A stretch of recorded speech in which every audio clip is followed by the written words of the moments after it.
Okay, class, so this week we covered the quadriceps muscle group.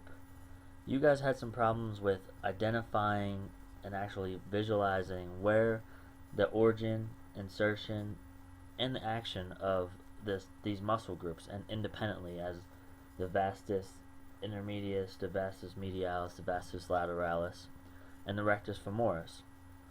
So in today's video, I'm going to show you on the CD we have here from our Muscles, Testing and Function with Posture and Pain, the 5th edition. This CD-ROM comes with your book, and you guys can get on here and either follow along with me or test it out for yourself. Now, you have to play with this for a little while before you get it because of all the different layers and buttons, but I'll show you how to go through a little bit of it as I teach you these muscles and show you them. So the first one we're going to start with is the vastus intermedius. The vastus intermedius is the most middle portion of the quadriceps group. It's same as on top of the rectus femoris. This muscle originates anterior and lateral surfaces of the upper 2/3 of the femur. So that right here, where my arrow is at. It also inserts or originates at the lateral intermuscular septum, linea asper, and lateral supracondylar ridge. Okay, so that's right here, and here's the linea aspera right here. So as we go through the layers, you'll see the ligaments of the pelvis come on, some muscles, and then finally, the one that has the lines on it is your vastus intermedius. And you see right where it connects, and this is at the pelvis view. We'll go to the knee view. Okay, so you see how it comes right down to the quadriceps tendon right here and connects via the patella over to the patellar tendon. So that the insertion would be the deep aspect of the quadriceps tendon, then through the patella to the tibial tuberosity. Tibial tuberosity is right here. So as you see, the muscle body is all where the lines are, and then it goes into the quadriceps tendon over the patella into the patellar tendon and inserts right here on tibial tuberosity. The action of this muscle is extending the leg at the knee joint. So if we want to go, let's go back to the pelvis. So we know that it pulls from insertion to origin. So we're going to pull up from the knee to the hip. So that's why it's extending the leg. Okay, now if we switch, vastus lateralis. This is the most lateral quadriceps muscle, and it's as superficial as the vastus intermedius. So if we go back some layers,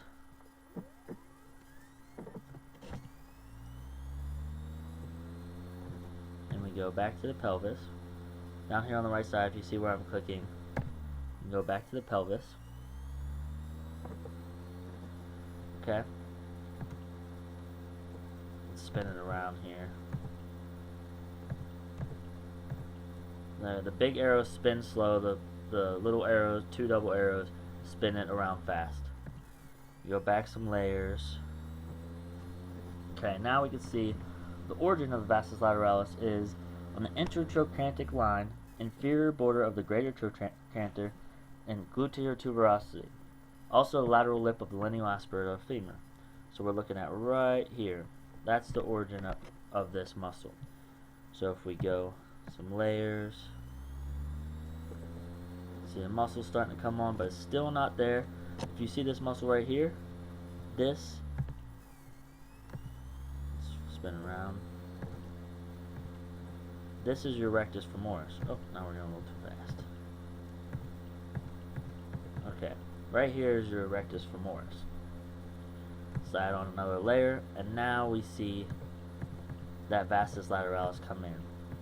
So you see the body of this is a little bit bigger than vastus intermedius because it's on the outside of the leg, so it's a lot more of a body of a muscle. So now if we go into the knee, okay, so we see it comes down, long body, pretty wide, and it comes down and connects in that quadriceps tendon. So the insertion of this is also, it's the lateral margin of the patella, then it connects by the patellar ligament to the tibial tuberosity. So if we spin this,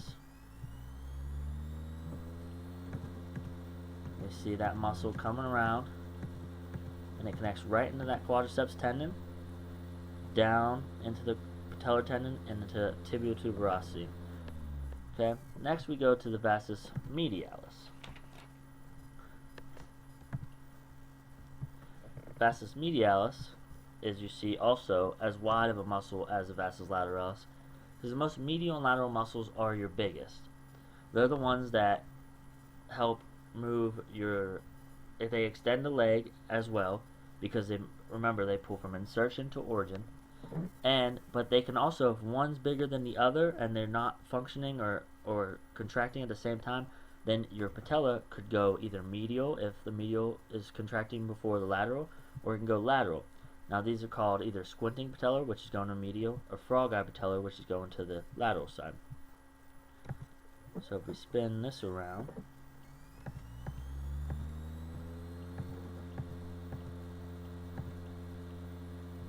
alright, we go back to the pelvis,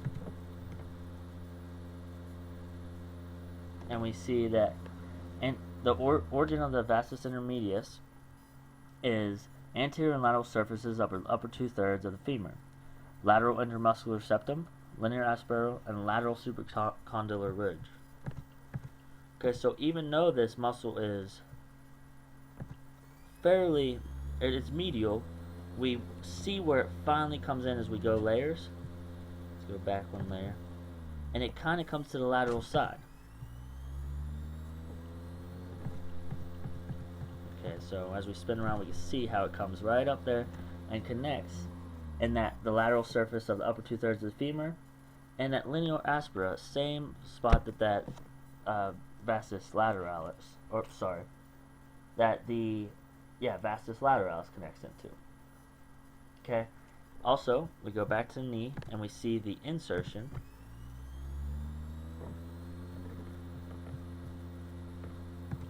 Let's pull some layers.